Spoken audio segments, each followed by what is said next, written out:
ಅಮೃತಗಾಮ ಯೋಜನೆಯಲ್ಲಿ ಆಗಿರುವಂಥ ಅವ್ಯವಹಾರದ ಕುರಿತು ಶ್ರೀ ಮಂಜೂರ್ ಪಟೇಲ್ ಎಂಬಂಥ ಗ್ರಾಮ ಪಂಚಾಯತಿ ಅಧಿಕಾರಿಗಳು 2022-23ನೇ ಸಾಲಿನಲ್ಲಿ ಅನುಮೋದನೆಗೊಂಡಿರುವಂಥ ಅಮೃತ ಗ್ರಾಮ ಯೋಜನೆಯಲ್ಲಿ ಸುಮಾರು 25 ಲಕ್ಷಗಳು ಯಾವುದೇ ಕಾಮಗಾರಿ ಮಾಡದೆ ಅದನ್ನು ದೋಚಿರುವುದು, ಅಧ್ಯಕ್ಷರು ಮತ್ತು PDO ಸೇರಿ ಅದನ್ನು ದೋಚಿರುತ್ತಾರೆ. ಇದರ ವಿರುದ್ಧವಾಗಿ ಕುಂದುಕೊರತೆ ನಿವಾರಣಾ ಆಯೋಗದ ಅಧಿಕಾರಿಗಳಾದಂಥ ಶ್ರೀ ಶ್ರೀನಿವಾಸ್ ರೆಡ್ಡಿ ಅವರು ದಿನಾಂಕ 1/8/2024ರಂದು ಆದೇಶ ಹೊರಡಿಸಿರುತ್ತಾರೆ. ಇವರ ವಿರುದ್ಧ ಕಾನೂನು ಕ್ರಮ ಜರುಗಿಸಬೇಕು ಹಾಗೂ ಇವರು ದುರುಪಯೋಗಪಡಿಸಿಕೊಂಡಿರುವ ಹಣವನ್ನು ಸರ್ಕಾರಕ್ಕೆ ಹಿಂತಿರುಗಿಸಬೇಕೆಂದು CS ಅವರಿಗೆ ಮನವಿ ಮಾಡಿರುತ್ತಾರೆ.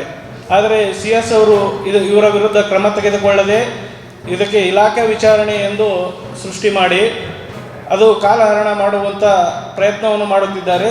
ಇಲಾಖೆ ವಿಚಾರಣೆಯನ್ನು 16/8/2025ರಂದು ಇಲಾಖೆ ವಿಚಾರಣೆ ಮಾಡಿರುತ್ತಾರೆ. ಆದರೆ ಇಲ್ಲಿ ಇದರದ್ದು ಇಲಾಖೆ ವಿಚಾರಣೆ ಮಾಡುವ ಹಂತವನ್ನು 45 ದಿನಗಳವರೆಗೆ ಸೀಮಿತವಾಗಿರುತ್ತದೆ. ಆದರೆ ಸುಮಾರು 6 ತಿಂಗಳಾದರೂ ಇಲ್ಲಿಯವರೆಗೂ ಇಲಾಖೆ ವಿಚಾರಣೆಯನ್ನು ಮುಗಿಸದೆ ಯಾವುದೇ ಮಾಹಿತಿ ಕೊಡದೆ ಸುಮ್ಮನೆ ಅವರನ್ನು ರಕ್ಷಿಸುವಂಥ ಕೆಲಸ ಮಾಡುತ್ತಿದೆ ಜಿಲ್ಲಾ ಪಂಚಾಯತಿ. ಇದೇ ರೀತಿ ಇನ್ನು ಮುಂದುವರೆದರೆ ನಾವು ಜಿಲ್ಲಾ ಪಂಚಾಯತಿ ಎದುರುಗಡೆ ಒಂದು ಬೃಹತ್ ಪ್ರತಿಭಟನೆ ಹಾಗೂ ಸ್ಟ್ರೈಕನ್ನು ಹಮ್ಮಿಕೊಳ್ಳುತ್ತೇವೆ.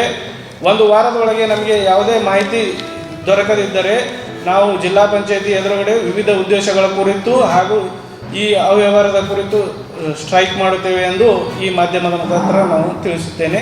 ನನ್ನ ಹೆಸರು ಶರಣಬಸಪ್ಪ ಬಿ ಜಮಾದಾರ್, ಗ್ರಾಮ ಪಂಚಾಯತಿ ಸದಸ್ಯರು ಹಾಗೂ ಕೋಳಿ ಸಮಾಜ ಉಪಾಧ್ಯಕ್ಷರು, ಆಳಂದ ತಾಲೂಕು.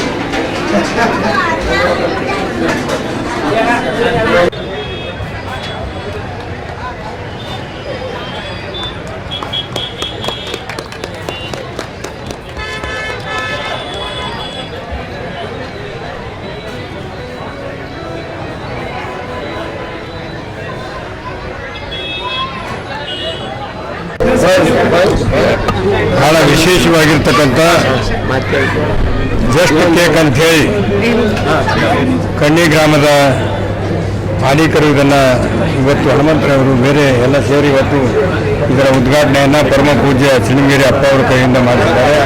ಪೂಜ್ಯ ಮಹಾಪೌರರು ಕೂಡ ಆಗಮಿಸಿದ್ದಾರೆ, ಪೂಜ್ಯ ಉಪಮಹಾಪೌರರು ಕೂಡ ಆಗಮಿಸಿದ್ದಾರೆ. ನಾವೆಲ್ಲರೂ ಇವತ್ತು ಬಹಳ ಸಂತೋಷದಿಂದ ಇದರ ಉದ್ಘಾಟನೆಯನ್ನು ಮಾಡಿದ್ದೇವೆ. ಮತ್ತು ಕಣ್ಣಿ ಗ್ರಾಮದ ಅನೇಕ ಜನ ಗುಲ್ಬರ್ಗದಲ್ಲಿ ಯಾವುದಾದ್ರೂ ಕೇಕ್ ಅಂಗಡಿ ಇದ್ದರೆ ಕಣ್ಣಿ ಗ್ರಾಮಸ್ಥರು ಭಾಳಷ್ಟು ಇದರಲ್ಲಿ ಪರಿಣಿತರಾಗಿ ಒಳ್ಳೆಯ ಕ್ವಾಲಿಟಿ ಮತ್ತು ಕ್ವಾಂಟಿಟಿ ಇರತಕ್ಕಂಥ ಕೆಲಸ ಅವರು ಇವತ್ತು ಉದ್ಘಾಟನೆಯನ್ನು ಮಾಡಿದ್ದೇವೆ. ಈ ಭಾಗದ ಜನರು ಇದರ ಉಪಯೋಗವನ್ನು ಪಡ್ಕೊಳ್ಬೇಕಂತ ಹೇಳಿ ನಾನು ವಿನಂತಿ ಭಾಳ ಸಂತೋಷದಿಂದ ಇದರ ಉದ್ಘಾಟನೆಯಲ್ಲಿ ಭಾಗವಹಿಸಿದ್ದೇನೆ.